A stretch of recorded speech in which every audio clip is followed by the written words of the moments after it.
अस्सलाम वालेकुम रहमतुल्लाहि व बरकातहू। वेलकम करता हूँ आपको इकोनॉमिक्स के इस कॉम्पैक्ट बैच में, जो कि हमारा डेफिनेटली कॉम्पैक्ट का नाम दिया है तो एक छोटा सा बैच होगा। इसमें हम इकोनॉमिक्स को कवर करेंगे। शुरू में मैं एक बात बता दूं कि ये बैच उन सब स्टूडेंट्स के लिए जिन्होंने अभी पेपर देना है और शॉर्ट इंटरवल में। मैं ये नहीं कह सकता कि जो अनफॉर्चुनेटली जिनका पेपर रह गया, बस जिन्होंने जो है वो थोड़े अरसे में तैयारी करनी, तो उनके लिए ये बैच है। इसके मैं कुछ फीचर्स भी आप लोगों के साथ शेयर करूंगा कि इसमें हमने करना क्या है।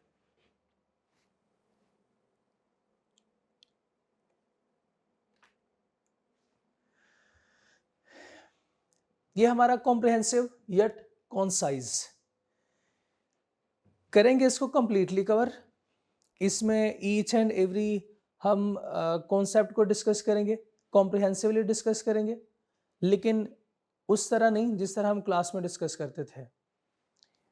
एक्सप्लेनेशन भी होगी, इसमें एग्जाम्पल्स भी होंगे, लेकिन क्या होगा कि जैसे क्लास में बार बार बताया जाता है, जैसे क्लास में डिफरेंट एग्जाम्पल्स के साथ, और आपको याद भी क्लास में करवाया जाता है। क्लास में याद भी इंशाल्लाह यहाँ पे भी करवाऊंगा, लेकिन क्लास में चूँकि आपको पता है कि बहुत बड़ी क्लास होती है, सबको फिर याद करवाना पड़ता है, उसमें टाइम लगता है। लेकिन हम इंशाल्लाह, हमारी कोशिश ये होगी टाइम में हम ज़्यादा जो है वो एफिशिएंसी दिखाएं। Exam oriented approach, basically exam oriented इसलिए है कि आप चूंकि ये तैयारी कर चुके हैं, आपने पहले ये सब्जेक्ट पूरा कंप्लीटली पढ़ा हुआ है, और किसी वजह से आप एग्जाम में अपेयर नहीं हो सके, या जो भी अनफॉर्चुनेट हुआ, अब आपको सिर्फ एक पुश की ज़रूरत है, एक धक्के की ज़रूरत है। तो इसके साथ इंशाल्लाह ये आपका मसला हल हो जाएगा। और दूसरा इसमें ये भी डिस्कस करेंगे कि क्या वजह क्या बनी आप एग्ज़ाम में ना अपेयर होने की, या फिर एग्ज़ाम में आपका अनफॉर्चुनेटली पेपर रह गया, तो कितने मार्क्स पे रहा, क्या वजह हो सकती है, आपकी तैयारी कैसी थी, कौन से एरियाज़ आपके वीक हैं, तो किस पे आपको मोस्ट फोकस ज़्यादा फोकस करना चाहिए, और एग्जामिनर का फेवरेट एरिया कौन सा है। मोस्टली स्टूडेंट जो है वो आखिर में यही सवाल पूछते हैं, सर एग्जामिनर, अच्छा मेरे पास इतने दिन है, इतने दिन में मैंने तैयारी करनी है, मुझे आप बता सकते हैं कि एग्जामिनर जो है वो कहाँ से ज़्यादा सवाल पूछ सकता है। तो देखिए, वो तो किसी को भी नहीं पता, वो तो एक पेपर तो सेट होके नहीं आता। तो लेकिन यह है कि कुछ एग्जामिनर के फेवरेट आपको पता है नोट्स होते हैं, और कुछ एरिया एग्जामिनर का फेवरेट होता है, और वो क्यों ना हो अगर वो इम्पोर्टेंट है तो इम्पोर्टेंट चीज़ें जो है वो इसमें हम हाईली इसको प्रायोरिटीज पे रखेंगे, और जो दूसरी चीज़ें ज़ाहिर है या तो वो उसके लिए ज़रूरी है तो वो भी साथ कवर हो जाएंगी। Interactive and doubt solving session, इसमें आपका कोई भी मसला होगा, नॉट ओनली फिजिकल आप सवाल पूछ सकते हैं, ऑल्सो आपके पास व्हाट्सएप ग्रुप में भी ऑप्शन है, आपको कोई भी मसला होगा किसी भी वक्त आप उसी वक्त पूछ सकते हैं। तो टाइम इफेक्टिवनेस जो है वो भी इसका एक अहम पार्ट है। मॉक टेस्ट एंड असेसमेंट, जो कि बहुत ज़रूरी है। क्लास में आपने टेस्ट नहीं दिए होंगे, किसी वजह से रह गए आपके टेस्ट, या आपने उसकी प्रैक्टिस नहीं की, लेकिन अभी भी टाइम है। इस कॉम्पैक्ट बैच में हम प्रैक्टिस इंशाल्लाह करेंगे कि वो सफिशिएंट है to pass the exam. Course coverage plan भी डिस्कस करते हैं, और एक्सटेंसिव एमसीक्यूज प्रैक्टिस होगी, जो कि आपने की है वो तो ठीक है, और साथ में ये भी होगा कि मजीद एक्स्ट्रा प्रैक्टिस हम करेंगे, जो कि solely exam point of view से और एग्जामिनर के स्टाइल पे ये प्रैक्टिस होगी। जैसे आपके एग्जाम में सवाल आते हैं, फीडबैक्स कलेक्ट करके हमने उस तरह के सवाल डिज़ाइन किए हैं, सेम उसी पैटर्न पे उसी स्टाइल पे आपसे सवाल पूछे जाएंगे, और ये भी कंप्यूटर बेस्ड एग्ज़ाम की तरह आप घर बैठ के या अपने प्रेमिसेस हॉस्टल हैं जिधर भी हैं, आप बैठ के इसको अटेम्प्ट कर सकते हैं, ताकि वो एग्ज़ाम का जो प्रेशर हो वो हैंडल हो जाए। फर्स्ट टाइम जब कहीं पे जाता है ना, एक प्लेयर जो है वो फर्स्ट टाइम पिच पे जाता है, तो वो उसके अप डाउन्स का नहीं पता होता, लेकिन अगर रेगुलर उसी पे प्रैक्टिस कर रहा हो तो फिर वो इजीली इसको हैंडल कर सकता है। तो अगर बाबर आजम वाली इनिंग खेलनी है तो प्रैक्टिस तो करनी पड़ेगी, तो ये हमारी एक्सटेंसिव प्रैक्टिस होगी।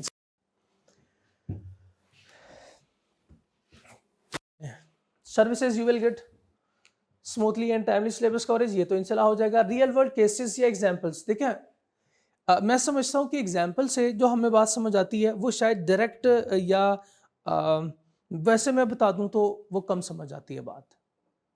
जो बात हमें एग्जाम्पल से कोई समझाता है, फिर वो रियल वर्ल्ड एग्जाम्पल हो तो वो तो होने पे सुहागा हो जाता है, और बेहतर जो है वो बात हमें समझ आती है। तो हमारी सारी एग्जाम्पल्स जो है वो रियल वर्ल्ड केसेस, यानी आम जिंदगी में आप क्या कर रहे हैं। मैं तो समझता हूँ इकोनॉमिक्स जो है वो वही है जो आप सुबह उठते हैं और रात को सोते हैं, जो भी एक्टिविटीज आपने विद इन दिस इंटरवल आपने परफॉर्म की है वो इकोनॉमिक्स ही इकोनॉमिक्स है।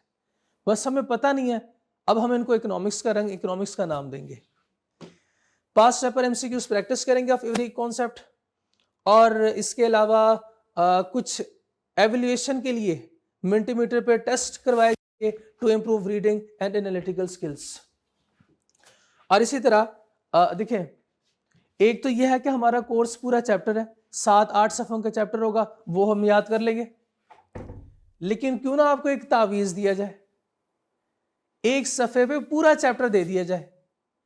होता क्या है कि सर हम तो पूरा चैप्टर जो है वो लेके नहीं फिर सकते, तो ऐसे कर लेते हैं एक सफ़े पे पूरा चैप्टर लिख देते हैं, उसका पूरा निचोड़ होगा, पूरी समरी जो है वो एक पेज पे होगी। इसको हमने नाम दिया mind maps, one page graphical summary होगी हमारी पूरे चैप्टर की। इसमें कोई कॉन्सेप्ट मिसिंग नहीं होंगे, इसमें कोई कॉन्सेप्ट जो है उसकी अंडरस्टेटमेंट नहीं होगी। इस तरह हमने इसको डिजाइन किया हुआ है, स्पेशल सॉफ्टवेयर से होता है, और इससे भी हम हेल्प लेंगे। सर स्टडी मटेरियल कौन सा यूज़ करेंगे? देखिए अगर मेरा स्टूडेंट है तो इनको पता है कि हम कौन क्या यूज़ कर रहे हैं, लेकिन वैसे आपको बता दूं आई कैप का भी स्टडी टेक्स्ट अवेलेबल है, आप ये भी यूज़ कर सकते हैं। हाँ, ऑथर मेरे नोट्स है जिसके 2 वॉल्यूम है, वॉल्यूम 1 एंड वॉल्यूम 2। वॉल्यूम 1 में एक्सटेंसिव बस सिर्फ हमारे जो स्टडी नोट्स है वो होंगे, उसमें आई कैप के जो एमसीक्यूज हैं, यानी ये ऐसे नहीं है कि ये कोई दो किताबें हमें पढ़नी पड़ेगी, या तो हम आई कैप की किताब पढ़ें या फिर जो मेरे नोट्स हैं वो देख लीजिएगा आप, ये आपके डिस्क्रिप्शन पे होगा। आई कैप की किताब पढ़ना चाहते हैं, इसको नहीं देखना आपने। हाँ, आई कैप की किताब देखना चाहते हैं तो आप आई कैप की किताब से पढ़ें, लेकिन यह है कि फिर लिमिटेड प्रैक्टिस होगी, उसके लिए आपको ये नोट्स दोबारा लेने पड़ेंगे। और आई कैप का आपको चूंकि पता है कि एक बॉडी है, इसके इनके अल्फाज जो है बहुत मुश्किल है, कॉन्सेप्ट मुश्किल तरीके से समझाते हैं। पढ़ने के लिए ये किताब बहुत अच्छी है, लेकिन आप इसको याद नहीं कर सकते, इसमें एक्सप्लेनेशन भी बहुत ज़्यादा है। हमने वो सारी एक्सप्लेनेशन जो रेलिवेंट है और आपको याद करनी है और एग्जाम में भी उसका इंपॉर्टेंस है, वो यहाँ पे लिख दी है।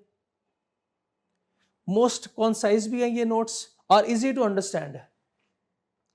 और साथ में ये कहूंगा कि अगर कोई मेरा स्टूडेंट नहीं है, पास्ट में आपने मेरे से नहीं पढ़ा, तो आपके जो रिस्पेक्टेड टीचर्स हैं उनके नोट्स यूज करना चाहते हैं तो वो भी आप यूज कर सकते हैं। अदरवाइज ये तो आपके LMS पे अवेलेबल ही हैं, आप ये देख सकते हैं। सर कितने लेक्चर में ये कंप्लीट हो जाएगा? ये क्या नॉर्मल सेशन की तरह 3 महीने चलेगा? नहीं नहीं नहीं नहीं, ये सिर्फ और सिर्फ हमारे इंशाल्लाह 20 नंबर ऑफ लेक्चर्स होंगे, प्लस माइनस हो सकते हैं 1-2, वो डिपेंड करता है प्रैक्टिस के, हमारे प्रैक्टिस के ऊपर। तो लेकिन मैक्सिमम इंशाल्लाह मेरी कोशिश ये होगी कि 20 लेक्चर्स हो, इससे ज़्यादा ना हो। और लेक्चर की ड्यूरेशन 1 घंटे से 1.5 घंटे तक इंशाल्लाह हुआ करेगी। ठीक है, ये कुछ कोर्स के बारे में आपसे बातें शेयर करनी थी। और आज का फिर हमारा एजेंडा क्या होगा? आज का हमारा जो एजेंडा है वो है चैप्टर नंबर 2। मैं शुरुआत चैप्टर नंबर 2 से करता हूं। चैप्टर नंबर 2 आई कैप की बुक में भी वही होगा, हमारे नोट्स में भी वही है, एक है। चैप्टर नंबर 2 चेंज नहीं होगा, यानी अगर आप मेरे नोट्स यूज कर रहे हैं तो आपको बिल्कुल आई कैप का एक रेप्लिका, इसकी एक कॉपी मिलेगी।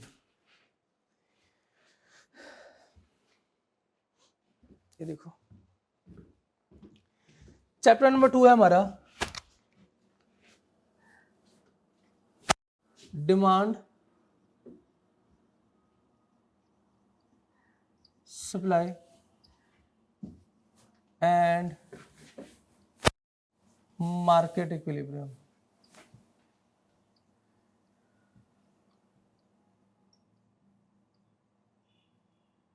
Demand, supply and market equilibrium. उससे पहले हम इकोनॉमिक्स को डिफाइन करते हैं, उसके बाद फिर चैप्टर 2 की तरफ आते हैं। ये डेफिनेशन आपको किसी किताब में, किसी नोट्स में इस शक्ल में डेफिनेशन नहीं मिलेगी, लेकिन ये एक ऐसी डेफिनेशन है कि ये शायद निचोड़ है पूरे इकोनॉमिक्स का। इकोनॉमिक्स कहते हैं financial study of financial decisions. Financial decision कौन से होते हैं? ये है पैसों का डिसीजन, ये पैसों का डिसीजन है। सर ये किन लोगों के पैसों का डिसीजन है? ये है बायर का डिसीजन, सेलर का डिसीजन है, गवर्नमेंट का डिसीजन है, इंटरनेशनल ट्रेडर्स का डिसीजन है। इन चार लोगों के फाइनेंशियल डिसीजन का नाम है क्या? इकोनॉमिक्स। किन चार लोगों के? Economics is the financial decision, पैसों का decision of buyer, seller, government, international traders. Buyer कौन लोग होता है? खरीदने वाला, खरीदने वाला। और सेलर कौन होता है? बेचने वाला, बेचने वाला। इसके दूसरे नाम और भी हैं, जैसे हम इसको कहते हैं कंज्यूमर, और इसको प्रोड्यूसर। इसने, ये प्रोड्यूसर है, प्रोड्यूस करता है, बनाने वाला है, और ये कंज्यूम करने वाला, खरीदने वाला है। गवर्नमेंट, ये स्टेट है, गवर्नमेंट ऑफ पाकिस्तान।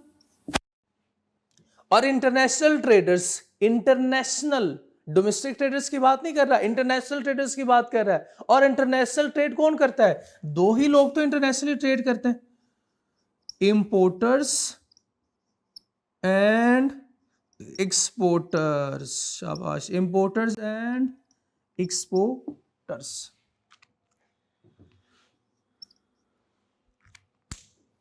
इकोनॉमिक्स है फाइनेंशियल डिसीजन ऑफ खरीदने वाला, बेचने वाला, गवर्नमेंट एंड इंटरनेशनल ट्रेडर्स। चार लोगों के फाइनेंशियल डिसीजंस का नाम है ये। सर फाइनेंशियल डिसीजन कौन से होते हैं? बायर कैसे फाइनेंशियल डिसीजन करता है? शुरुआत यहां से करते हैं, बायर के फाइनेंशियल डिसीजन से। हम वन स्टडी करेंगे, सेलर भी पढ़ेंगे, गवर्नमेंट और इंटरनेशनल ट्रेडर्स सबको डिस्कस करेंगे, किसी को भी नहीं छोड़ेंगे। हाँ, बिफोर मूविंग टुवर्ड्स बायर, मैं आपको बता दूं कि इकोनॉमिक्स को हम क्लासिफाई करते हैं दो पार्ट्स में। इकोनॉमिक्स को हम क्लासिफाई करते हैं दो पार्ट्स में। इसको हम नाम देते हैं माइक्रो इकोनॉमिक्स, और इसको हम कहते हैं ये है macro economics. Micro economics and macro economics. Sir इसको हमने माइक्रो इकोनॉमिक्स का नाम क्यों दिया? माइक्रो किसे कहते हैं? माइक्रो कहते हैं स्मॉल को, और मैक्रो किसे कहते हैं? मैक्रो कहते हैं लार्ज को। ये वो इकोनॉमिक्स है, यानी ये वो फाइनेंशियल डिसीजंस है जो कि क्या है? छोटे छोटे फाइनेंशियल डिसीजंस। और ये क्या होंगे? बड़े बड़े फाइनेंशियल डिसीजंस का नाम है इकोनॉमिक्स। माइक्रो इकोनॉमिक्स कहती है economics is the financial decision of buyer and seller. और मुझे पता है बायर एंड सेलर, क्या आप बायर हैं, आप खरीदते हैं, खरीदने वाले आप क्या करेंगे? आप बाहर कॉल करेंगे, बाहर कॉल करके उससे कहेंगे भाई 1 किलो अमरूद तो भेजना, या बाहर कॉल करेंगे दूसरे मुल्क में पिज्जा ऑर्डर करेंगे। नहीं, ऐसे नहीं होगा, ऐसे नहीं होगा। आपको पता है जब बाहर से हम चीजें परचेज करते हैं तो वो बल्क क्वांटिटी में, हाँ परचेज एक क्वांटिटी कर सकते हैं, लेकिन वो अगर सिग्निफिकेंट आइटम्स हो, अगर बहुत बड़ी कोई चीज हो, आपने आईफोन ऑर्डर करना है तो बाहर से कर सकते हैं। अगर आप कहें कि मैंने बर्गर खाना है तो वो तो बाहर नहीं ना हो सकता। सेम इसी तरह सेलर, कोई एक छोटी सी चीज, एक जूस का डब्बा, एक लेज, एक कप चाय, ऐसे नहीं हो सकता कि वो एक कॉफी जो है वो बाहर भेज रहा हो या बाहर से ऑर्डर कर रहा हो। तो ये डोमेस्टिक ट्रांजैक्शन यूजुअली होती है। हाँ, अगर बाहर के साथ किसी ने ट्रांजैक्शन करनी है तो वो होंगे इंपोर्टर और एक्सपोर्टर, जो कि बड़े लेवल पे, ह्यूज लेवल पे, ज्यादा क्वांटिटी में, बल्क में चीजें परचेज करेंगे बाहर से, वो है इंटरनेशनल ट्रेडर्स, इंपोर्ट और एक्सपोर्ट। इसी तरह गवर्नमेंट के जो डिसीजन होंगे वो बहुत छोटे छोटे नहीं होंगे कि गवर्नमेंट जो है वो बहुत छोटे डिसीजन कर रही हो। गवर्नमेंट आपको पता है कि पूरे इकोनॉमी के लिए परफॉर्म कर रही होती है, पूरे इकोनॉमी के लिए वर्क कर रही होती है, तो गवर्नमेंट के जितने भी डिसीजन हैं वो बड़े लेवल पे होते हैं, बड़े बड़े डिसीजन होते हैं गवर्नमेंट के। तो ये क्लियर। उसके बाद चलते हैं बायर के डिसीजन की तरफ। सर बायर के फाइनेंशियल डिसीजन कौन से होते हैं, हो सकते हैं? बायर के फाइनेंशियल डिसीजन, कौन सी चीज खरीदनी है, कब खरीदनी है, कितनी क्वांटिटी में खरीदनी है, कौन सी चीज खरीदनी है, कब खरीदनी है, कितनी क्वांटिटी में चीजें खरीदनी है। ये क्या है, ये है बायर के फाइनेंशियल डिसीजंस। बायर ये फाइनेंशियल तरह के फाइनेंशियल डिसीजन लेता है। सेलर के भी फाइनेंशियल डिसीजन होते हैं, लेकिन पहले बायर डिस्कस करते हैं कि बायर के फाइनेंशियल डिसीजन कौन से और कैसे हो सकते हैं। फॉर एग्जाम्पल हम जाते हैं फीस सेंटर। फीस सेंटर में कौन लोग बैठे हुए हैं, सेलर। हाँ बिल्कुल सेलर बैठे होते हैं, बिल्कुल सेलर बैठा होता है, बायर थोड़ी बैठेगा वहां पे। बायर तो वहां से चीज खरीदता है। मुझे बताए क्या सेलर होते हैं सिर्फ, और कोई नहीं होता? नहीं सर, बायर भी होते हैं, खरीदने वाले भी होते हैं जो वहां से फल खरीदते हैं। नहीं, वहां पे तो फल मिलते ही नहीं है, वो तो आईफोन लेने जाएंगे। वो फॉर एग्जाम्पल वहां से आईफोन खरीदता है। अब वो उधर गया, उसने क्या किया, वो आईफोन खरीदने गया बायर हफीज सेंटर। अब हफीज सेंटर में दो लोग होते हैं, एक होता है बायर और एक सेलर। अब इसके फाइनेंशियल डिसीजन, पैसों के डिसीजन कैसे होंगे? इसके पैसों के डिसीजन ऐसे होते हैं, अगर कोई चीज महंगी है तो बताएं क्या वो खरीद सकता है? नहीं खरीद सकता। अगर कोई चीज सस्ती है, उसके बजट के अंदर है, हाँ अब वो खरीद सकता है। यहां से हमारी इकोनॉमिक्स शुरू होती है, यहां से हमारा ये चैप्टर शुरू होता है, जो कि यहां से शुरू होता है, डिमांड। अब इसकी तरफ चलते हैं, मूव करते हैं आगे। पॉज कीजिए। चलिए अब हम चलते हैं चैप्टर नंबर 2 की तरफ, यानी demand, supply and its market equilibrium, वो बाद में देखते हैं। सबसे पहले डिमांड।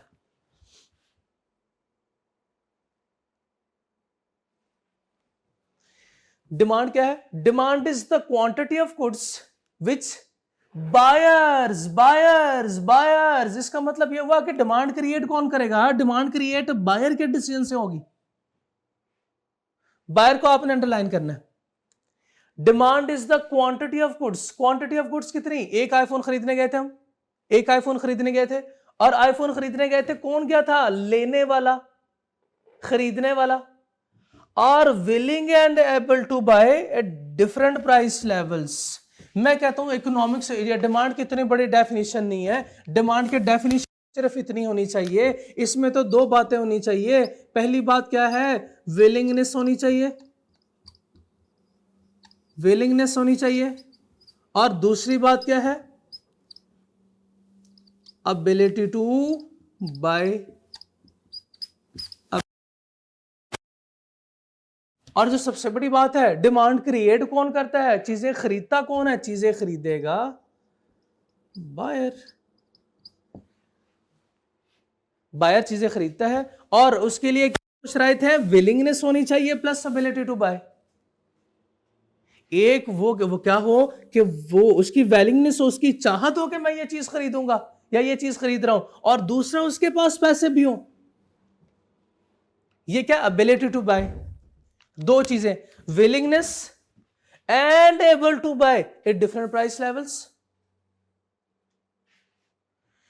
डिमांड क्या है? Quantity of goods, quantity of goods यानी एक आईफोन विच खरीदने वाला और willing and able to buy different price levels. ये डिमांड की डेफिनेशन है। अच्छा अब बताएं शाबाश, आपके पास तो पैसे थे, आप जैसे गए आपने पैसे दिखाए, पैसे दिखाए आपने, उसने कहा हाँ ठीक है, बिल्कुल डिमांड, बिल्कुल मेरे पास है। आपकी वजह से डिमांड क्रिएट हो गई मार्केट में। बताएं कितने क्वांटिटी की डिमांड क्रिएट हुई? कितने आईफोन खरीद रहे हैं आप? एक आईफोन खरीद रहे हैं तो 1 यूनिट की डिमांड क्रिएट हो गई। फिर से बताएं, डिमांड किसकी वजह से क्रिएट होती है? डिमांड क्रिएट होती है बायर्स की वजह से। कितने डिमांड क्रिएट होगी मार्केट में? जितनी वो डिमांड करेगा। उसने क्या कहा कि मुझे एक आईफोन चाहिए, तो क्वांटिटी ऑफ गुड्स कितनी होगी? एक आईफोन के डिमांड जो कि क्रिएट हुई बायर की वजह से।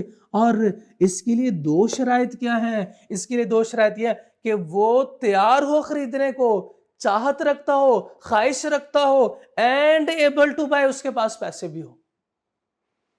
अगर उसके पास पैसे नहीं है, जैसे आप गए, आपने पैसे दिए, उसने आईफोन दे दिया आपको, मार्केट में हम कहेंगे डिमांड क्रिएट हो गई।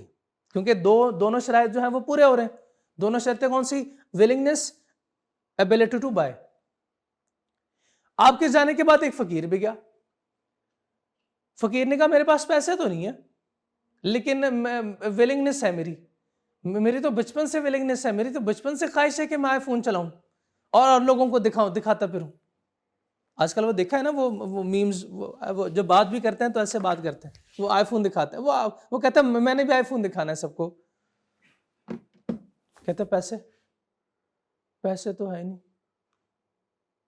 पैसे तो नहीं है। इसका मतलब क्या है?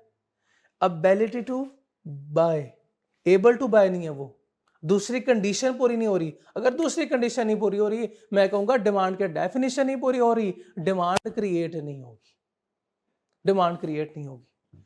सो डिमांड क्या है? Quantity of goods which buyers are willing and able to buy at different price level. बताएं हम क्या क्या डिमांड कर सकते हैं? हम क्या क्या डिमांड कर सकते हैं? हम आईफोन डिमांड कर सकते हैं, हम सारी चीजें डिमांड कर सकते हैं, लेकिन कुछ चीजें ऐसी होंगी जो हमारी जरूरतें हैं, जो चीजें हमारी जरूरत है, और कुछ ऐसी है जो फरमाइशी प्रोग्राम है, उसे कहता हूं ख्वाहिशात है हमारी। जैसे फॉर एग्जाम्पल हमारे पास फोन था, बटन वाला छोटा फोन था, या छोटा सा दूसरा एंड्रॉइड था फोन, लेकिन हमने कहा नहीं बहुत अच्छा फोन होना चाहिए। देखें फोन हो सकता है एक जरूरत हो आपकी, चले हम अज्यूम करते हैं आपकी एक जरूरत है, छोटा फोन आपके पास है जिसपे कॉल हो सकती है। आईफोन 15 लेने की क्या जरूरत है? आईफोन 16 लेने की क्या जरूरत थी? यह है ख्वाहिश, ये नीड नहीं है। नीड्स में वो सारी चीजें आती हैं जिसके बगैर आप सरवाइव नहीं कर सकते, जैसे रोटी, कपड़ा, मकान। ये आपकी नेसेसिटी, बेसिक नेसेसिटीज हैं। अगर उससे बात आगे जाती है तो फिर ये लग्जरीज में चला जाएगा। इसको हम कहते हैं वांट्स है। ये needs are basic requirement of society, जैसे food, cloth and shelter. Wants are desires of society. Desires को अंडरलाइन करके लिखें फरमाइशी प्रोग्राम में। ये अब डिमांड का डेफिनेशन पूरी देखें। ये तो वैसे डेफिनेशन ऑफिशियली यही है, डिमांड इक्वल्स टू नीड या वांट्स। यानी डिमांड, वो ये नहीं कह रहा डिमांड आपकी सिर्फ जो है वो आईफोन होगा, डिमांड आपकी सिर्फ जो है वो बेसिक नेसेसिटीज होंगी। वो कहता है कि डिमांड आपकी बेसिक नेसेसिटीज भी हो सकती हैं। डिमांड आपके, आप फरमाइशी प्रोग्राम भी डिमांड कर सकते हैं। आप बर्गर, रोटी खाने के बाद बर्गर और पिज्जा भी ऑर्डर कर सकते हैं। वो क्या है? वो डिजायर्स हैं, डिजायर हैं, वो आपके वांट्स है, आपके नीड्स है, प्लस आपके पास क्या होने चाहिए? पैसे भी होने चाहिए, परचेजिंग पावर होनी चाहिए। Demand by single individual is called individual demand. एक दफा उसने पूछा था इंडिविजुअल डिमांड और मार्केट डिमांड में difference. Sum of all individual demands for a particular goods or services called market demand. Market demand में एक प्रोडक्ट के डिमांड दो तरह से है। अगर कोई इंडिविजुअल एक बंदा कर रहा है तो हम कहेंगे ये इंडिविजुअल डिमांड है। जैसे कि फॉर एग्जांपल मैं जाता हूं फीस सेंटर और मैं डिमांड करता हूं एक आईफोन, तो मैं कहूंगा मेरी वजह से मार्केट में जो डिमांड क्रिएट हो गई आईफोन की, वो एक यूनिट की डिमांड क्रिएट हो रही है। इसको मैं कहूंगा इंडिविजुअल डिमांड है ये। लेकिन अगर कोई देखे कि आईफोन की ओवरऑल पूरी डिमांड कितनी क्रिएट हो गई है, तो क्या देखा जाएगा? मैंने जो आईफोन खरीदा वो भी, जो आप लोगों ने खरीदा वो भी, जो किसी ने भी पाकिस्तान में खरीदा होगा, सबकी कलेक्टिवली डिमांड को देखा जाएगा। उसको हम नाम देंगे मार्केट डिमांड। ठीक है? इंडिविजुअल में ये गुड्स के पॉइंट ऑफ व्यू से है।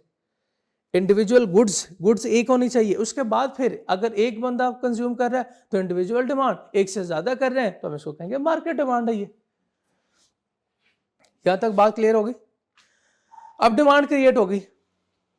सर डिमांड क्या मार्केट में हमेशा बढ़ती है, या क्या हमेशा जो है वो कांस्टेंट रहेगी? क्या एक ही आईफोन की डिमांड होगी हमेशा? नहीं नहीं नहीं, ऐसे नहीं होगा। ये डिमांड कभी बढ़ेगी, ये डिमांड कभी कम होगी। सर कौन से ऐसे फैक्टर्स हैं जिसकी वजह से कभी डिमांड बढ़ती है, कभी डिमांड कम होती है? मल्टीपल फैक्टर्स हैं, वन बाय वन इसको डिस्कस करते हैं।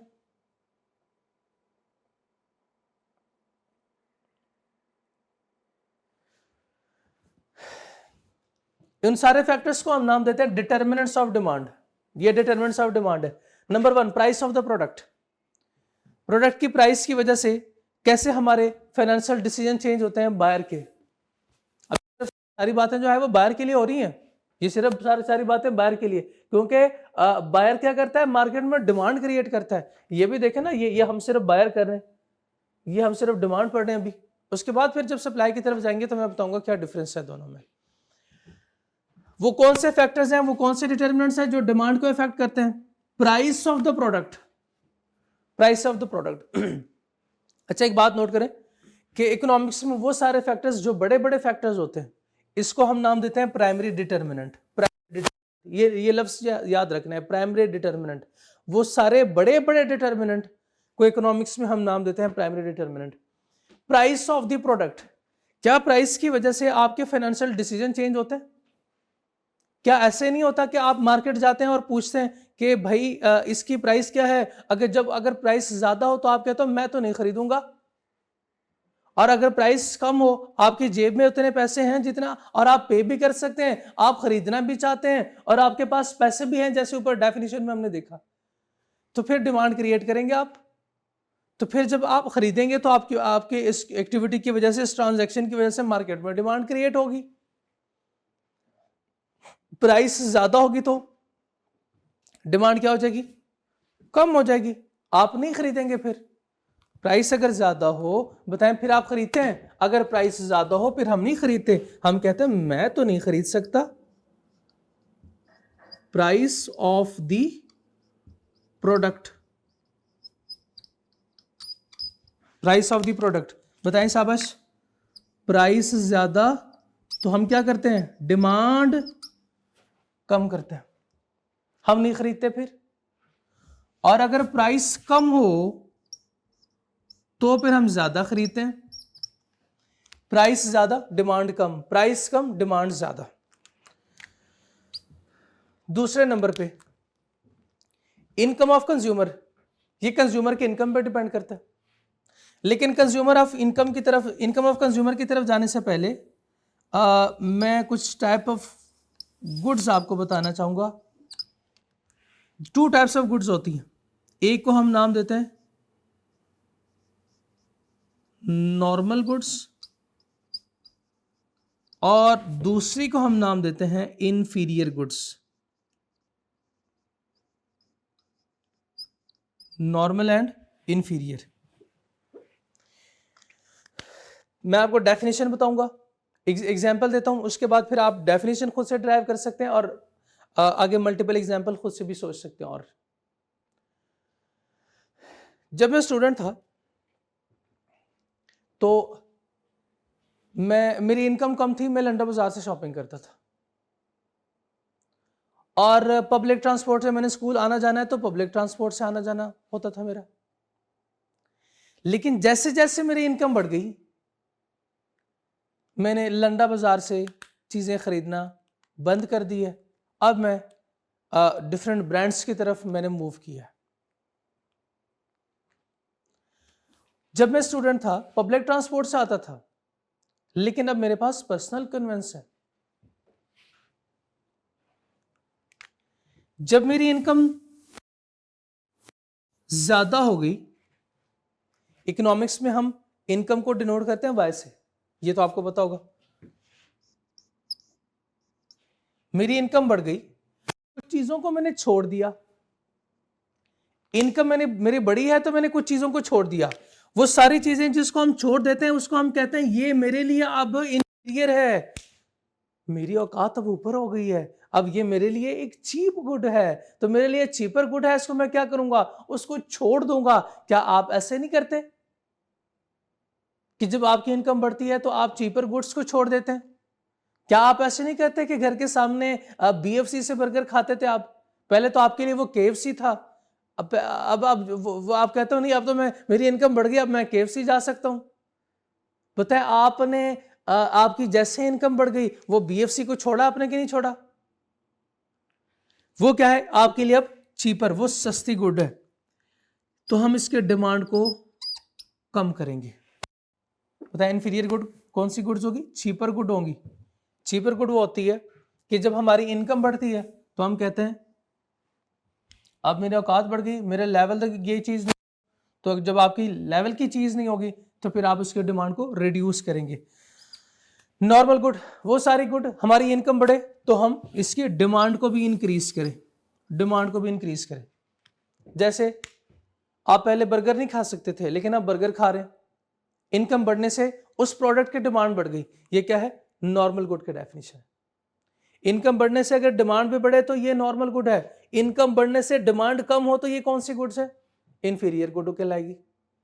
इनकम के बढ़ने से जिस भी प्रोडक्ट की डिमांड बढ़े वो नॉर्मल गुड होगी, और इनकम के बढ़ने से जिस भी प्रोडक्ट की डिमांड कम हो वो इंफीरियर गुड कहलाएगी। ठीक है, चलें अब दूसरा हमारा पॉइंट था income of consumer. Income of consumer, income of consumer clear हो गया। If income of consumer increases, if income of consumer increases, why increases, demand for normal good increases। Income ज्यादा, डिमांड ज्यादा। अच्छा, वो एमसीक्यूज में क्या करेगा, वो आपसे साथ साथ एमसीक्यूज की भी प्रैक्टिस होती रहे ना। इनकम ऑफ कंज्यूमर इंक्रीजेस, बताएं कौन सी प्रोडक्ट है जिसकी डिमांड भी इंक्रीज करेगी। डिमांड किस, कौन सी प्रोडक्ट की, कौन सी गुड्स की इंक्रीज होगी, तो हमें पता है कि इनकम का ताल्लुक है इंफीरियर और नॉर्मल गुड से। अब इनकम बढ़ रही है तो डिमांड भी इंक्रीज हो रही है, इसका मतलब ये तो नॉर्मल गुड है, क्योंकि इंफीरियर की डेफिनेशन तो ऐसी थी, इनकम बढ़ेगी उसकी डिमांड कम हो जाती है, ये इंफीरियर गुड की डेफिनेशन थी। ये लिखिए, if income of consumer increases, demand for inferior good decreases, and vice versa. आपको पता है कि if income of consumer decreases, अब हमारे पास हमारी इनकम कम हो गई है, हमारे पास पैसे नहीं होंगे, तो अब हम वो लग्जरीज या वो जो चीजें पहले कंज्यूम करते थे, कर सकते थे, अब वो नहीं कर सकते, तो वापस अपनी औकात पे आ जाएंगे। वापस अपनी औकात पे किधर आएंगे, लंडा बाजार। कैसे आया मैं, जब मेरी इनकम कम हो गई। मेरी इनकम कम हो गई तो फिर अगेन मैं लंडा बाजार से शॉपिंग करूंगा। ये दो बातें क्लियर हो गई, price of the product, income of consumer. Price related good को छोड़ के आगे मूव करते हैं, वापस पेज पे आएंगे।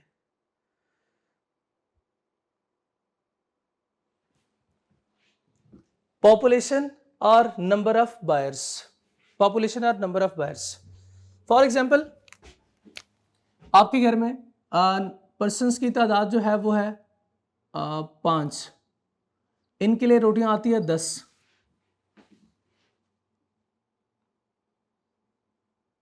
वह रोटियां ऐसी लिखते हैं ना, 10 रोटियां। यह है number of persons, number of members.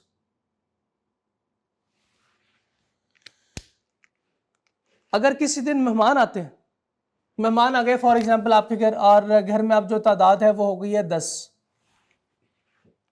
तो अब आपको कितनी रोटियां चाहिए, रोटियां कितनी चाहिए, 20? नो, क्यों भूल जाते हैं, कुछ नन्हे मुन्ने मेहमान भी होते हैं। फॉर एग्जाम्पल 15 रोटियां, 15 रोटियां। आप ज्यादा भी कर सकते हैं, आप 25 भी कर सकते हैं। बताएं साहब साहब क्या हुआ, ये नंबर ऑफ बायर्स यानी लोग, पॉपुलेशन इंक्रीज, पॉपुलेशन इंक्रीज तो रोटियों की डिमांड भी ज्यादा हो गई। पहले डिमांड 10 थी, अब डिमांड कितनी हो गई है, 15 हो गई है। रोटियों की डिमांड बढ़ गई, कैसे बढ़ी है, जब पॉपुलेशन या नंबर ऑफ बायर्स, खाने वाले ज्यादा हो गए। तो बताएं शाबाश, पाकिस्तान में और इंडिया में रोटियों की डिमांड किस कंट्री में ज्यादा होगी, इंडिया में। शाबाश, इंडिया में क्यों, क्योंकि उनकी पॉपुलेशन, उनकी आबादी क्या है, वो ज्यादा है। If number of buyers in a market increases, demand for the product will also increase, and vice versa. में आपको पता है कि अगर ये तादाद कम हो जाए तो फिर यानी पॉपुलेशन कम या नंबर ऑफ बायर्स कम तो डिमांड भी कम। Next, future expectation about prices and shortage. Sorry, मैंने ये लिखना भूल गया। पॉपुलेशन और नंबर ऑफ बायर, खरीदने वालों की तादाद ज्यादा तो डिमांड भी ज्यादा। Future expectation about prices and shortage, अगर फ्यूचर में एक्सपेक्टेड हो कि प्राइसेस बढ़ेंगी तो बताएं आज क्या करेंगे, चलो भाई जल्दी करो, खुद भी जाएंगे, दोस्तों को भी मैसेज करेंगे, टैंकी भरवा लो, फ्यूचर में पेट्रोल की प्राइसेस बढ़ रही हैं, जल्दी करो भाई, जल्दी करो, शाबाश। If increase in price of a product expected, आप क्या करेंगे, अब increase in price of petrol is expected, current demand for the product will also increases. नहीं आई बात समझ? फ्यूचर में अगर पेट्रोल, गवर्नमेंट ऑफ पाकिस्तान के फ्यूचर में ये पेट्रोल जो है वो कल से 300 रुपए लीटर मिलेगा, आज क्या करेंगे, टैंकी भरवा लेंगे आप।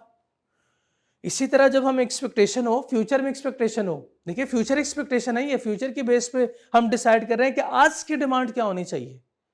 अभी प्राइसेस जो है वो चेंज नहीं हुई, लेकिन फ्यूचर में एक्सपेक्टेड है कि प्राइसेस चेंज होंगी, फ्यूचर में एक्सपेक्टेड है कि पेट्रोल की प्राइस बढ़ेगी, हम आज की डिमांड इंक्रीज करेंगे, आज उसकी डिमांड बढ़ जाएगी। इसको नाम देते हैं pre emptive purchases, pre purchases है ये, प्री, ठीक है। इसी तरह if a shortage of a product is expected in future, ये तकरीबन साल पहले रमजान के शुरू में ऐसे ये वाकया हुआ था, एक अफवाह फैलाई गई कि मार्केट में चीनी आना बंद हो जाएगी या उसका शॉर्टफॉल हो जाएगा, जो भी सिचुएशन क्रिएट की, तो लोगों ने क्या कि धड़ाधड़ जो है वो चीनी खरीदना शुरू कर दी और बेचने वालों ने भी खूब कमाया, ज्यादा प्राइस चार्ज की। If a shortage of a product is expected in future, current demand for the product will increase. Future में एक्सपेक्टेशन हो कि पेट्रोल खत्म हो जाएगा, पेट्रोल बंद हो जाएगा, जैसे आपको पता है कि जैसे ये हड़ताल की कॉल देते हैं तो लोग क्या करते हैं, पहले पेट्रोल भरवा लेते हैं। Future expectation about price and shortage, future में अगर एक्सपेक्टेड हो कि प्राइसेस बढ़ेगी तो आज की डिमांड बढ़ जाएगी, और फ्यूचर में एक्सपेक्टेड है कि प्राइस कम हो रही है तो आज की डिमांड भी कम हो जाएगी, हम इंतजार करेंगे फिर प्राइस कम होने का। फ्यूचर में एक्सपेक्टेड है कि शॉर्टफॉल आएगा तो आज की डिमांड बढ़ जाएगी, फ्यूचर एक्सपेक्टेशन।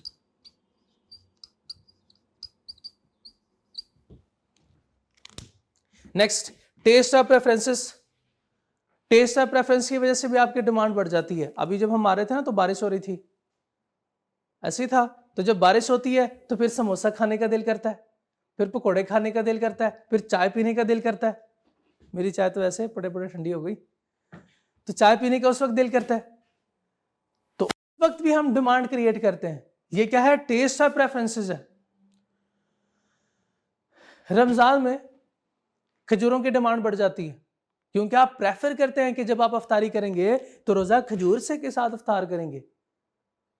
बताएं, ईद के मौके पे नए कपड़ों की डिमांड बढ़ती है, क्यों बढ़ती है, क्यों बढ़ती है शाबाश, प्रेफर करते हैं लोग नए कपड़े पहनना, तो टेस्ट एंड प्रेफरेंस की वजह से इसकी डिमांड क्या हो जाती है, बढ़ जाती है।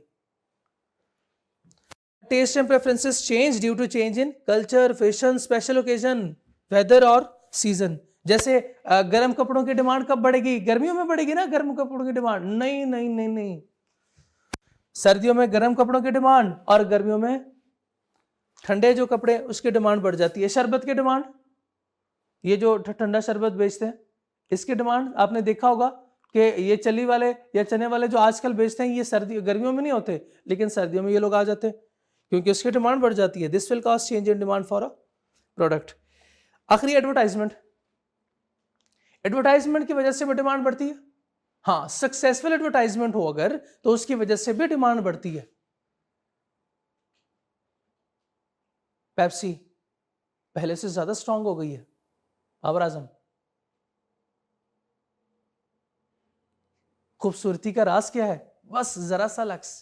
ये इस तरह की एडवर्टीजमेंट है ये अगर ये सक्सेसफुल एडवर्टीजमेंट हो तो फिर क्या होगा, हमारी डिमांड बढ़ेगी। सक्सेसफुल एडवर्टीजमेंट हो तो डिमांड बढ़ेगी। A successful advertisement will increase the demand. Yes, और भी एक अवेलेबिलिटी ऑफ क्रेडिट फैसिलिटी, अगर क्रेडिट फैसिलिटी अवेलेबल है तो हमारी डिमांड बढ़ेगी। अगर हम उधार पे लोग हमें चीजें देते हैं तो हम डिमांड करेंगे, अदरवाइज डिमांड नहीं करेंगे। यानी एक दुकान पे गए, वहां पे लिखा हुआ था कि कश्मीर की आज़ादी तक, जैसे जो आप देखते हैं, मैंने अभी पहले शुरू में बताया ना कि इकोनॉमिक्स क्या है जो आप सुबह से लेकर शाम तक करते हैं। आपने भी ये देखा होगा कि उधार मांगकर शर्मिंदा ना करें। इसका मतलब यह है कि क्रेडिट फैसिलिटी अवेलेबल नहीं है, तो बताएं क्या वो आपको चीजें देगा? क्या आप डिमांड कर सकते हैं? नहीं कर सकते। कश्मीर की आज़ादी तक या कैदी नंबर 804 की आज़ादी तक उधार बंद है, बताएं आपको उधार देगा? नहीं देगा उधार।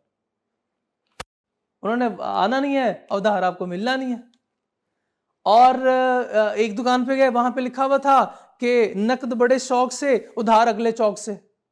तो फिर अगले चौक पे जाएंगे, इसका मतलब उसने भी रिफ्यूज कर दिया। तो फिर जब अगले चौक पे जाते हैं, वो कहता है हाँ आप शक्ल से तो अच्छे लगते हैं, चल मैं आपको दे देता हूं उधार। जब वो उधार देगा तो बताएं वहां से विलिंगनेस भी आपकी, और वो अब बस आप खरीद लेंगे उससे, उधर से आप ले आएंगे। तो अगर अवेलेबिलिटी ऑफ क्रेडिट फैसिलिटी है तो फिर डिमांड ज्यादा। इसके साथ लिखें यस, डिमांड ज्यादा। सक्सेसफुल एडवर्टाइजमेंट, डिमांड ज्यादा। ठीक है, लिखने में वैसे हमारा टाइम जाया होगा। एग्जाम टिप है, exam may give you any determinant or may ask you to evaluate effect of change and determinants on demand। इसका मतलब यह है कि वो कोई भी केस या कोई भी सिनेरियो बना के आपसे पूछ सकता है, बताएं डिमांड कम होगी, डिमांड बढ़ेगी, डिमांड का इंपैक्ट आपसे पूछेगा। ठीक है, तो वो आपने बताना है। एक हमारे इसमें टॉपिक रह गया प्राइस ऑफ रिलेटेड गुड्स का। Price of related goods,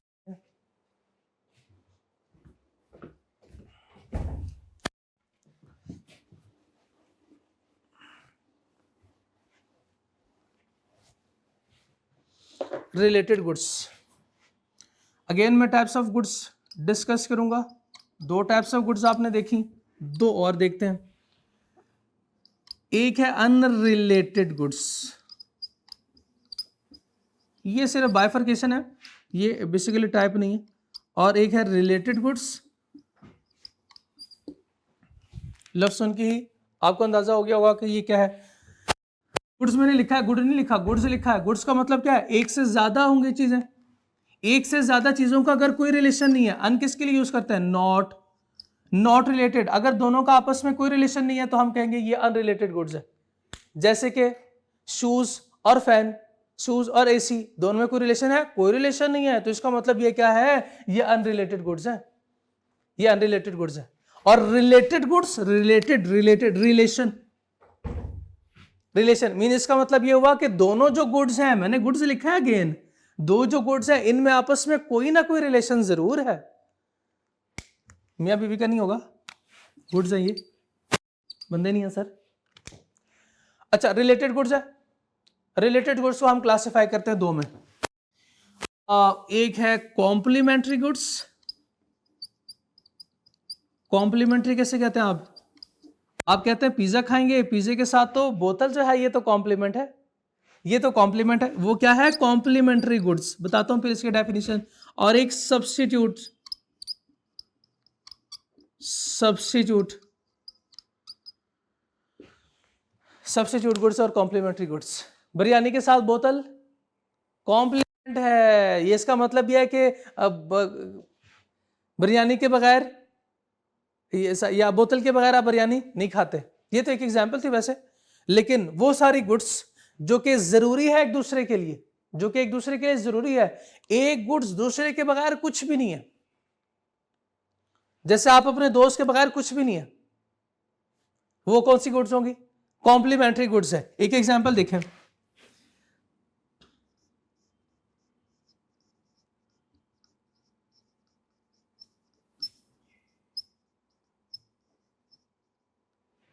mobile and charger. क्या चार्जर के बगैर आपका मोबाइल चल सकता है? हाँ, जितनी देर आपने इसको चार्ज किया उतनी देर चलेगा, उसके बाद नहीं। हफीज सेंटर गए थे अभी आईफोन लेने, हम उसे कहते हैं चार्जर दे दो, आईफोन रहने दो। हम लोगों को चार्जर दिखाएंगे, हमारे पास आईफोन है। दूसरी example, car and petrol. Petrol के बगैर गाड़ी चल सकती है? हाँ यस सर, सीएनजी। हाँ तो ठीक है, सीएनजी लिख लें फिर आप। नो, इस एग्जांपल में जो है दो ही चीजें हैं, कार और पेट्रोल। पेट्रोल के बगैर गाड़ी नहीं चल सकती। और सर गाड़ी के बगैर पेट्रोल, फिर आप ऐसा करो, पेट्रोल पियो और भागते रहो, सीधा इधर से मोटरवे पे चढ़ जाओ। तो नहीं, ऐसे नहीं हो सकता। इसका मतलब यह है कि ये दोनों चीजें एक दूसरे के बगैर नहीं रह सकती, कोई गुजारा नहीं होता इनका। तो वो सारी चीजें जिनका एक दूसरे के बगैर गुजारा नहीं, उसको हम नाम देते हैं कॉम्प्लीमेंट्री गुड्स। और सब्स्टिट्यूट, यस बिल्कुल, एक दूसरे के बगैर इनका गुजारा हो सकता है। तो इसकी एग्जांपल देखें, कोक एंड पेप्सी। आप या तो कोक पिए या फिर पेप्सी पिए, या तो कोक पिए या पेप्सी, टी या कॉफी। और भी मल्टीपल एग्जाम्पल आप सोच सकते हैं और बिल्कुल पॉसिबल है। एक से ज़्यादा, दो से ज़्यादा, क्या 10-100 एग्जाम्पल इसकी हो सकती हैं सब्स्टिट्यूट गुड्स की। ठीक है, एसी या फैन, बिल्कुल ये एक एग्जाम्पल है। एंड्रॉयड या आईफोन, ये एक एग्जाम्पल है इसकी, ये इसकी एग्जाम्पल है। रेड मार्कर या ब्लू मार्कर, दोनों से एक ही काम तो एक ही होगा ना।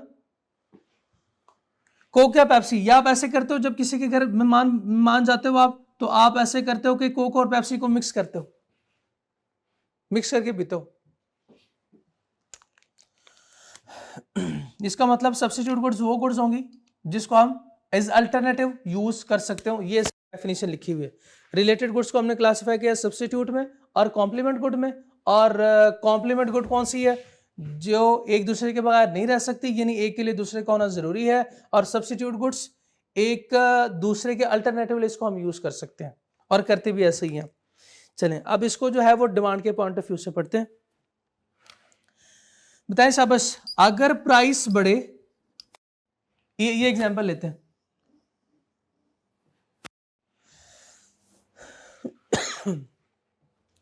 ये है कार और ये पेट्रोल। प्राइस बढ़ गई कार की, तो कार की डिमांड क्या होगी? डिमांड क्या हो जाएगी? प्राइस बढ़ती है तो डिमांड कम हो जाती है, डिमांड इसकी कम हो जाएगी। जब गाड़ी की डिमांड कम होगी तो पेट्रोल कोई खरीदेगा? बताएं साहब, आप पेट्रोल खरीदेंगे?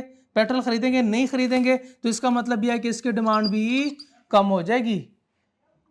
पेट्रोल की प्राइस बढ़ रही है, कार की प्राइस बढ़ रही है, कार की प्राइस की वजह से उसकी अपनी डिमांड भी कम होगी। और साथ में जो कॉम्प्लीमेंट गुड है, ये दोनों कॉम्प्लीमेंट है ना, तो जो कॉम्प्लीमेंट है उसकी डिमांड भी क्या हो जाएगी? उसकी डिमांड भी कम हो जाएगी।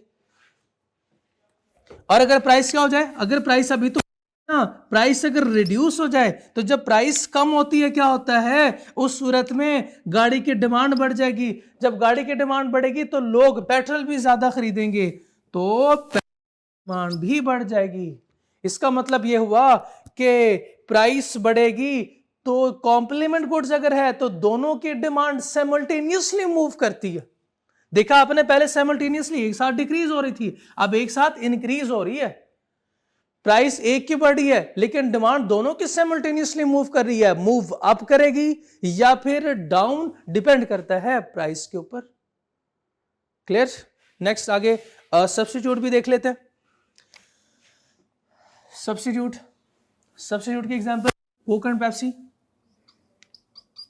यह कोक और ये पेप्सी।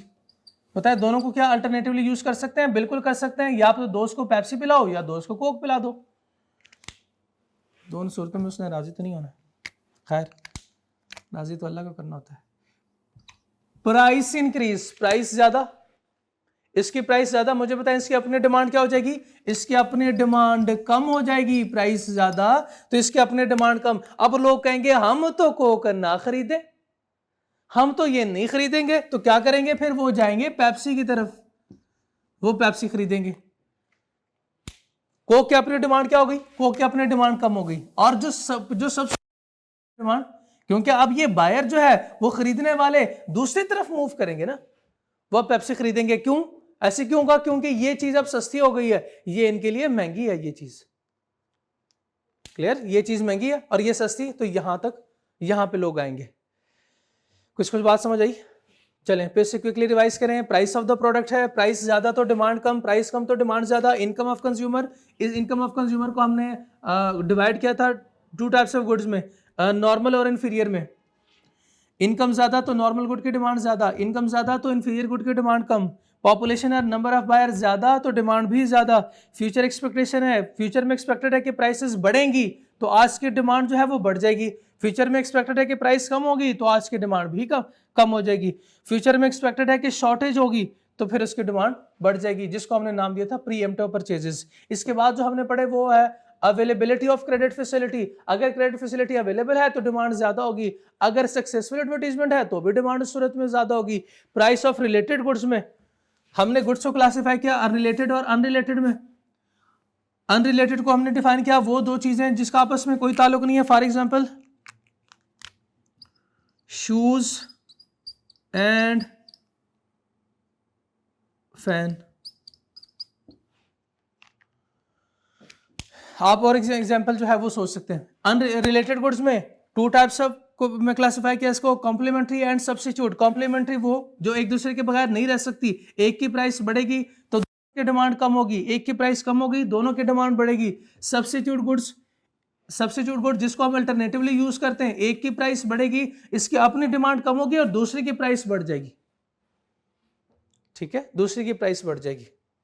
यहां तक उम्मीद करता हूं आपको बात समझ आ गई होगी। इस बेस पे फिर इकोनॉमिस्ट ने एक लॉ भी दिया, इसको हम नाम देते हैं लॉ ऑफ डिमांड। यह है law of demand. Law of demand क्या कहता है? बहुत मुश्किल लॉ है ये बहुत मुश्किल लॉ है। सुने, गौर से सुने। लॉ ऑफ डिमांड कहता है जब प्राइस बढ़ेगी डिमांड कम होगी, जब प्राइस कम होगी तो डिमांड बढ़ेगी। हमने कहा अच्छा तो ये क्या था फिर?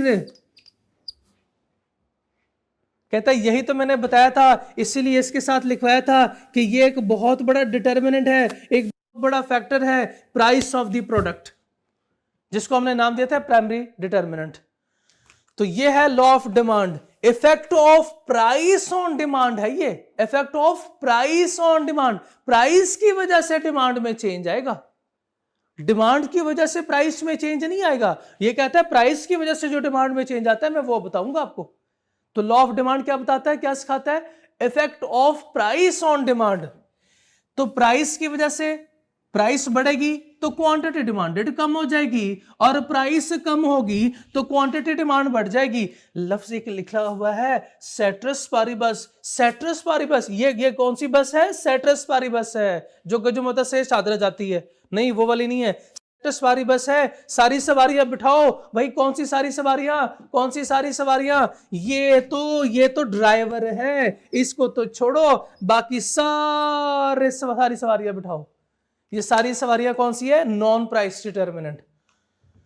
Citrus paribus means assumption that other factors या determinants remaining same या equal constant अनचेंज, पता नहीं कितने हैं। अच्छा, अदर को अंडरलाइन करें और लिख लें सारे प्राइस के अलावा सारे डिटर्मिनेंट्स। इसके लिए एक लफ्ज है सारे नॉन प्राइस डिटर्मिनेंट। प्राइस के अलावा बाकी क्या होंगे? सारे नॉन प्राइस डिटर्मिनेंट होंगे। ये एक assumption है। अब वो assumption पढ़ते हैं, assumption देखते हैं कौन सी assumption है और कैसी assumption है। ये सारी assumption है। पता है इनकम ऑफ कंज्यूमर डिटर्मिनेंट है, yes. Population, yes. Price of related, yes. Test and preferences, ये सारी। अवेलेबिलिटी ऑफ क्रेडिट फैसिलिटी जो उसने लिखी वो भी आप लिख सकते हैं। तो ये सारी assumption जो है उसने कहा ये सारे क्या होने चाहिए? Not change, not change, not change, not change, not change, not change. ये सारी सवारियां बिठाओ और उसको कहो भाई चेंज नहीं होना, चेंज नहीं होना। तो ये सारी assumption हम अज्यूम करते हैं कि बाकी सारे डिटर्मिनेंट्स कांस्टेंट रहेंगे, तभी जाके हम रिलेशनशिप स्टडी कर सकते हैं between price and quantity demand. जब दो चीज़ों को कंपेयर करना होता है ना, तो बाकी सारी चीज़ों को हम कांस्टेंट रखते हैं। जैसे फॉर एग्जांपल अगर आपने बाबर आजम और विराट कोहली को कंपेयर करना है तो फिर क्या करते हैं? इधर से फखर जमान का स्कोर ऐड करेंगे। क्या ऐसे करते हैं? इधर से फखर जमान का स्कोर ऐड किया, रिजवान का स्कोर ऐड किया, उधर से क्या करते हैं? रोहित शर्मा का स्कोर ऐड करते हैं, दूसरे अच्छे अच्छे जो उनके प्लेयर हैं उनका स्कोर ऐड करते हैं। नहीं नहीं नहीं, ऐसे नहीं करते। बाकी सबको साइड पे करते हैं, साइड पे रखो, उनको कांस्टेंट रखो। क्या करते हैं? सिर्फ बाबर आजम और विराट कोहली को कंपेयर करते हैं। तो अगर दो चीजों को कंपेयर करना है तो बाकी चीजों को क्या करना पड़ेगा? कांस्टेंट रखना पड़ेगा। तो हमने बाकी सारों को अनचेंज रखा, बाकी सारों को कांस्टेंट रखा, हमने बाकी सारे फैक्टर्स को कांस्टेंट रखा। ये सारे डिटर्मिनेंट्स है ना जिसकी वजह से डिमांड चेंज होती है। लेकिन हमने कहा लॉ ऑफ डिमांड कहता है कि मैं आपको बताऊंगा कि प्राइस की वजह से डिमांड में कैसे चेंज आता है।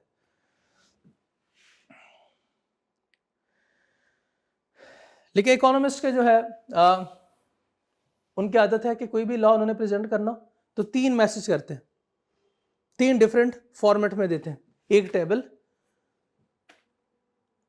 ये डायग्राम, और ऊपर स्टेटमेंट फॉर्म में। स्टेटमेंट फॉर्म में हमने देख लिया कि प्राइस ज्यादा तो डिमांड कम, प्राइस कम तो डिमांड ज्यादा। ये देखें, अब टेबल से समझते हैं, इसको देखते हैं। 1 2 3 4 प्राइस क्या हो रही है? बढ़ रही है, प्राइस बढ़ रही है, प्राइस बढ़ेगी तो डिमांड कम हो रही है। जब प्राइस 1 है तो उस वक्त, जब प्राइस 1 है तो उस वक्त प्राइस 2, डिमांड कम हो रही है, प्राइस जैसे जैसे बढ़ रही है डिमांड कम हो रही है, जैसे जैसे प्राइस बढ़ रही है डिमांड कम हो रही है, जैसे जैसे प्राइस बढ़ रही है डिमांड कम हो रही है। प्राइस बढ़ेगी तो डिमांड क्या होगी, कम होगी, और प्राइस कम होगी तो डिमांड बढ़ रही है, आप देख सकते हैं। क्लियर? इधर से जो है वो हम एक ग्राफ या कर्व बनाते हैं, जो कि इसका कर्व बनेगा, डिमांड कर्व बनेगा।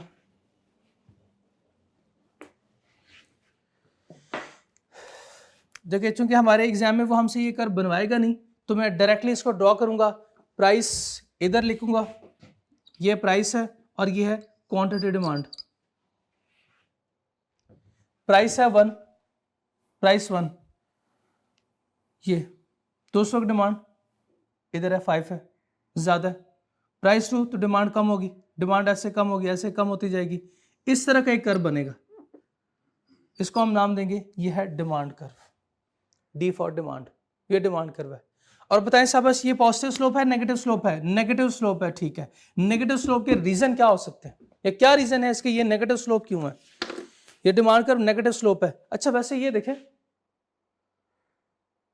इसका message, if price of the product increases it's quantity demand decrease, and if price of the product decreases it's quantity demanded increases. If price of the product increases, its quantity demanded decreases. If price of the product decreases, its quantity demanded increases. If price of the product decreases, its quantity demanded increases. If price of the product increases, its quantity demanded decreases. लेकिन एक लफ्ज लिखा हुआ था ऊपर, गौर नहीं किया आपने? सेटस पारिबस, इधर वो नहीं लिखा हुआ, ना इधर लिखा हुआ,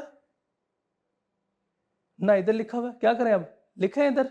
नहीं नहीं नहीं नहीं, ये देखें, ये है relation between Babar Azam and Virat Kohli. बाकी आपको एबी डिविलियर्स का स्कोर नजर आ रहा है? इधर जो है वो आपको रिजवान का स्कोर नजर आ रहा है?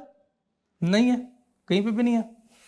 तो इसका मतलब यह है कि सिर्फ और सिर्फ दो चीजें हैं, कौन सी? प्राइस और क्वांटिटी डिमांड। तो लिखने की जरूरत ही नहीं है।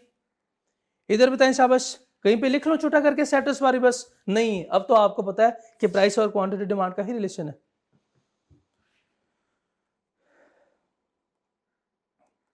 Why slope of demand curve negative? Slope of demand curve negative क्यों है? किस वजह से? इनकम इफेक्ट की वजह से और सब्स्टिट्यूशन इफेक्ट की वजह से।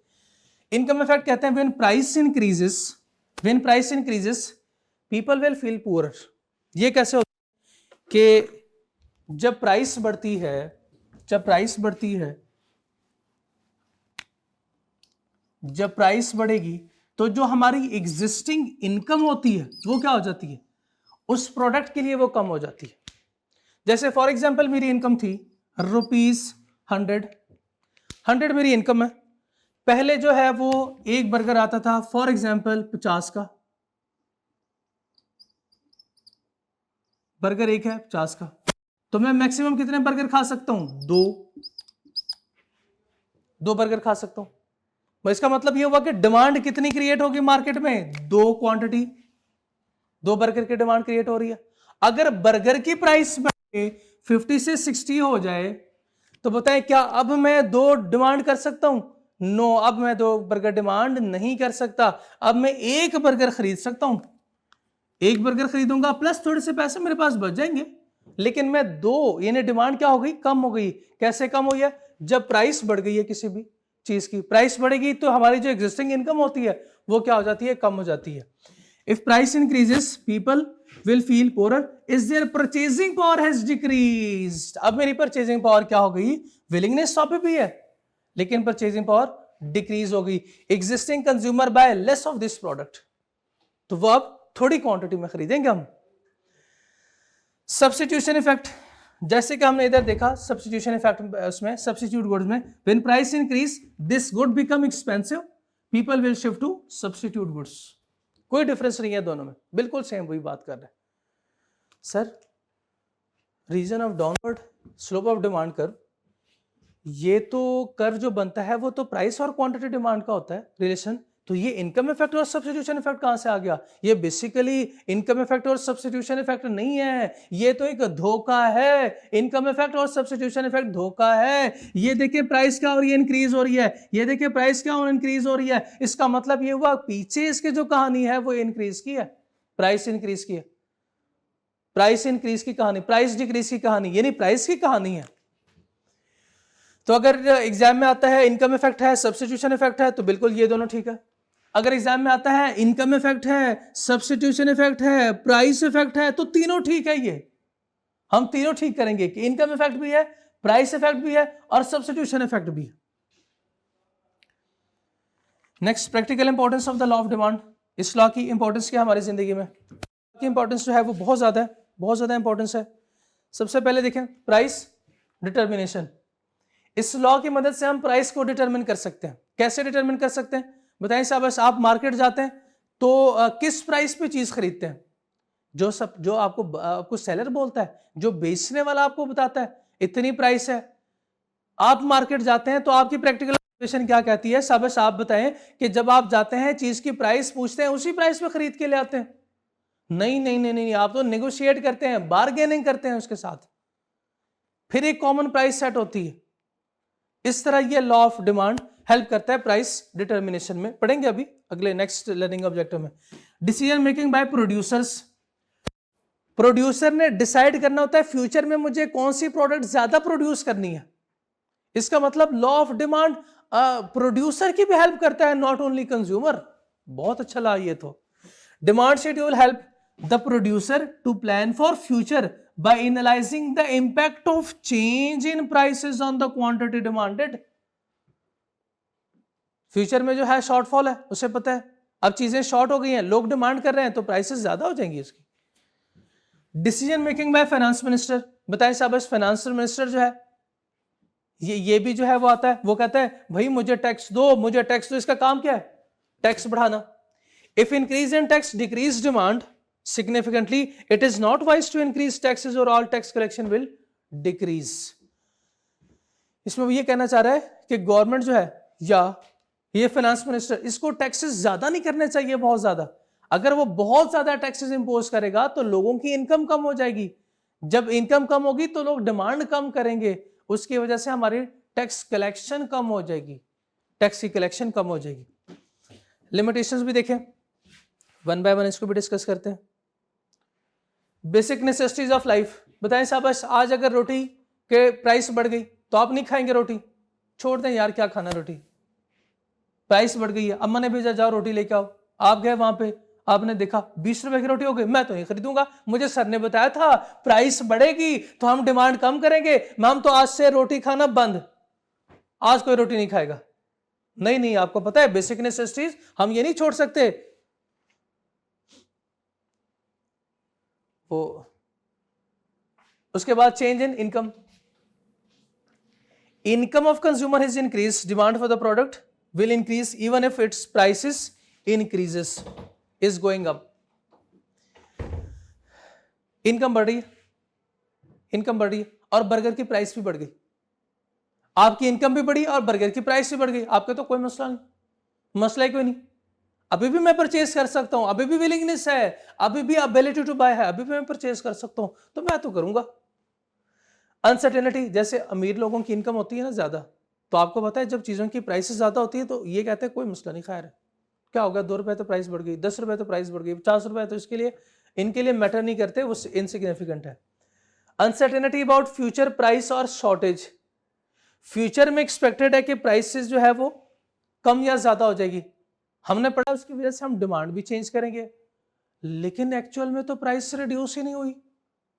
हमने तो पढ़ा था लॉ ऑफ डिमांड तो ये कहता है, लॉ ऑफ डिमांड तो ये कहता है कि जब प्राइस बढ़ेगी, जब प्राइस बढ़ेगी तो डिमांड कम हो जाएगी, और जब प्राइस कम होगी तो क्या हो जाएगी, डिमांड बढ़ जाएगी। लेकिन इस केस में बताएं शाबाश, फ्यूचर में अनसर्टेनिटी है, फ्यूचर में प्राइसेस जो है वो बढ़ेगी, लेकिन आज तो प्राइस बढ़ी नहीं ना, आज तो प्राइस नहीं बढ़ी, तो आज की डिमांड क्यों कम कर रहे हैं, आज की डिमांड क्यों बढ़ रही है? फ्यूचर में प्राइस बढ़ेगी, प्राइस इज एक्सपेक्टेशन है ये, फ्यूचर में प्राइस बढ़ेगी आज की डिमांड क्या हो जाती है, वो भी बढ़ेगी।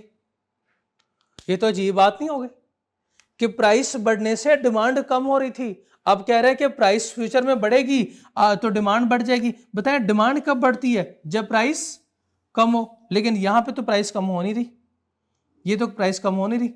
इसका मतलब यह है कि ये वायलेशन ऑफ द लॉ है, ये लॉ की वायलेशन हो रही है। तो हाँ, अनसर्टेनिटी अबाउट फ्यूचर प्राइस में और शॉर्टेज में, दोनों में चूंकि एक्चुअली प्राइसेस कम नहीं होती, ये लॉ तो हमें ये बताता है कि डिमांड उस सूरत में, उस केस में उस वक्त बढ़ेगी जब प्राइसेस कम होंगी। लेकिन यहां पे तो अभी एक्सपेक्टेशन है, यहां पे तो अभी एक्चुअली प्राइसेस कम हुई ही नहीं, फिर इसकी क्यों डिमांड बढ़ रही है? तो ये लॉ की वायलेशन है, लॉ के अगेंस्ट बात जा रही है, तो हम इसको कहेंगे लिमिटेशन है ये लॉ की।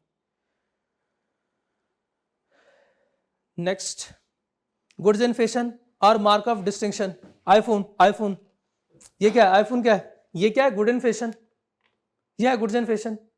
तो इसकी प्राइस बढ़ेगी, लोग फिर भी खरीदते हैं, गुर्दे बेच के खरीद लेते हैं। क्या है ये फैशन है। फैशन में जो चीज होती है आपको पता है, उसके लिए लोग ज्यादा पे करने को तैयार होते हैं, प्राइस ज्यादा होती है फिर भी इसकी डिमांड लोग इंक्रीज करते हैं। इग्नोरेंस ऑफ कंज्यूमर, बाज़ दफा हम चीजों को इग्नोर करते हैं, जैसे कि फॉर एग्जांपल आपका कोई रिश्तेदार जो है, अल्लाह ना करे, हॉस्पिटल में पड़ा हुआ है,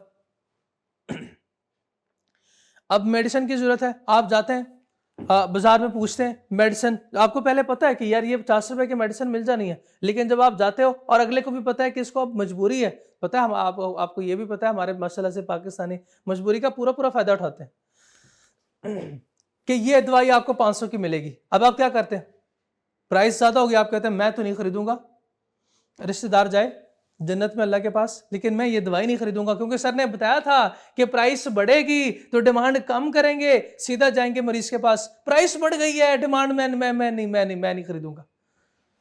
कहता है अल्लाह के बंदे करते हैं इस वक्त प्राइस को, इग्नोर करते हैं प्राइस को, चेंज को, प्राइस ज्यादा भी हो, बहुत ज्यादा हो गई है, जान से ज्यादा तो कोई, जान से कीमती तो कोई चीज नहीं है ना। जो अमीर लोग होते हैं आपको पता है क्या, वो जाके रेडी वाले से पूछते हैं भाई ये किस तरह दिए, नहीं भाई इतने, मैं इतने नहीं दूंगा, इतने इतने, वो कहेगा नहीं 50 रुपए, ये कहते हैं नहीं सिर्फ 40 रुपए। तो ऐसे नहीं करते, वो सीधा कहते हैं गाड़ी से, बल्कि उतरते भी नहीं है, बस गाड़ी में ये चीज रखवा दो।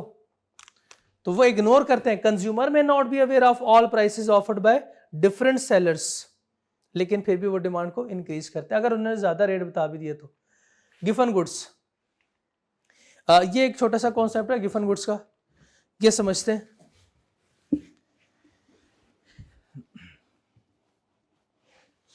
Given good,